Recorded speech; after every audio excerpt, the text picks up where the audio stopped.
因為咧上次整 crème brûlée咧，我就剩咗好多蛋白，而且新年之後咧好多糖果都食唔晒啊，所以我決定可以消耗晒佢哋所有嘅。Nougat 鳥結糖，我今次就會由蛋白開始。如果你哋想學簡單版，煮溶咗棉花糖嗰隻就算啦，呢個食譜咧就唔應該唔啱噶啦。喺開始之前，請 follow 我哋嘅頻道啦。喵！而兩者最大嘅分別就係花糖含有魚膠成分，所以係唔適合蛋奶素人士噶，除非你想去啲祖先夜晚揾你傾偈咯。首先將無花果切條或者切粒，記得大粒啲啊，因為咧口感會豐富啲噶。朱古力都係要切碎。果仁入爐，除咗開心果，160度大概10至12分鐘。因為開心果一焗就會變黑，所以我哋只可以用餘溫將佢焗熱。開火煮糖水，糖水溫度可以煮到170度至210度。當然溫度越高嘅話咧，你嘅鳥結糖就會越硬。當糖水去到110度，我哋就可以準備蛋白。B 糖要分開3次落，然後開火煮蜜糖，蜜糖要去到130度，然後咧我哋要較翻慢速，慢慢倒入。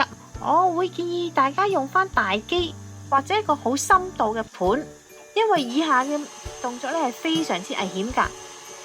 最好以低速攪拌，倒入170度至210度嘅糖水，你會見到蛋白會膨脹，呢個時候就要停止倒入，因為呢個高溫嘅蛋白同糖水係會灼傷皮膚嘅。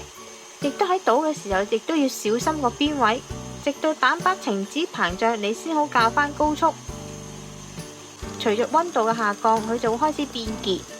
當佢係一個可以摸上手嘅熱度，就大概係 OK 噶啦。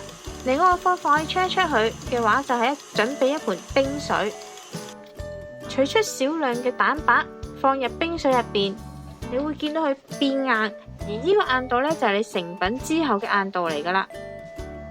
我哋要換上醃形嘅掌紋，見到好多蛋白黐住喺上面，好嘥咧。要清除蛋打器上面嘅蛋白呢，好簡單，只要我哋用手指沾上凍水，就可以好輕易呢將蛋白刮翻落嚟噶啦。千祈唔好再用打蛋器啦，因為呢，佢之後嘅結度呢，可以令到鐵線呢係斷裂。如果你見到佢越嚟越結身，好難繼續搞落去呢，你都可以用火槍或者吹頭器熱一熱翻個邊位，咁樣蛋白呢就會開始變翻軟翻。然後我哋就可以加入之前準備嘅材料啦，然後再加入朱古力碎。因為我今次想做一個大理石紋，所以呢我就唔會將朱古力搞到好勻勻噶啦。先準備一個模或者一個盤，如果你買到威化紙同糯米紙就最好啦，你就可以鋪底。不過我唔記得買，所以我就用50% 嘅粟粉加50% 糖霜過篩，然後滲喺個底度，佢都可以防止黐手嘅。再嚟一個刮，記得都要滲粉啦。再滲粉喺個面上面，因為我個模就比較高，所以呢我就要用手壓平，然後擺喺室溫3至4個鐘頭，千祈唔好擺雪櫃，唔係咧佢真係會出水噶。我哋而家除模啦，先將個邊咧去除嘅，然後我哋就會用一個推刀嘅形式嚟切，千祈唔好大力壓落去，因為咧佢會變形噶。你可以決定想切粒粒定條狀嘅，不過咧因為我哋未試過咧成條食，所以我決定開心啲係切條狀嘅。仲要係厚條狀。今日嚟到呢度啦，